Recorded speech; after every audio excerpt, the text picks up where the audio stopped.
Friend, think about the last time you helped someone. Did you draw near or help from a safe distance? Today, the architecture of true giving. Hear the scripture.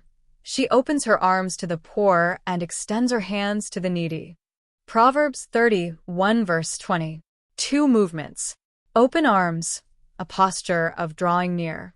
Extended hands, a shift from watching to touching. Our default is helping from afar, waiting for the perfect time. But the mandate is drawing near, stepping into someone's world, moving toward hurt and loneliness. Generosity that changes the world requires closing the gap. There's a difference between helping and healing. Helping stays passive, meeting surface needs.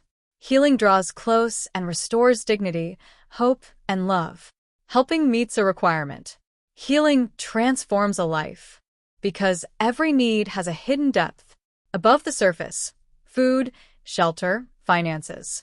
Below, hearts longing for dignity and connection. See through Jesus' eyes. Look past the requirement to the worth of the person. So, 3 pillars. Stop waiting. Seek the chance to bless before the need is spoken. Change perspective. Ask who needs a reminder of God's kindness today. And practice proximity. Don't help from a distance. Move toward the hurt. Watch what happens. Extending hands turns strangers into neighbors. Opening arms turns neighbors into family. True giving reshapes a community, replacing brokenness with divine light. And a sacred space opens. Not a building.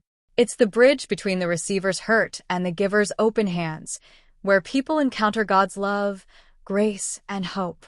This is the divine model. Jesus didn't love from afar. He stepped into brokenness. He touched lepers. He dined with outcasts. He opened his arms wide on the cross. Every encounter didn't just help. It healed, restored, redeemed. And generosity is reciprocal. You realize God's grace toward you. You open your hands to serve. A sacred encounter is created.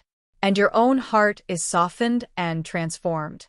So ask today, who needs a reminder of God's love and kindness? And how can I be his hands and feet in the places he has called me to? Let's pray. Dear Father, thank you for loving me so generously. Help me to love like you do, to see needs, to act in kindness, to give with a joyful heart. Where there is hurt, let me bring healing. Where there is loneliness, let me bring warmth. I choose to open my arms and extend my hands, just as you have done for me. In Jesus' name, amen. Please share and like this, it helps us get the word out.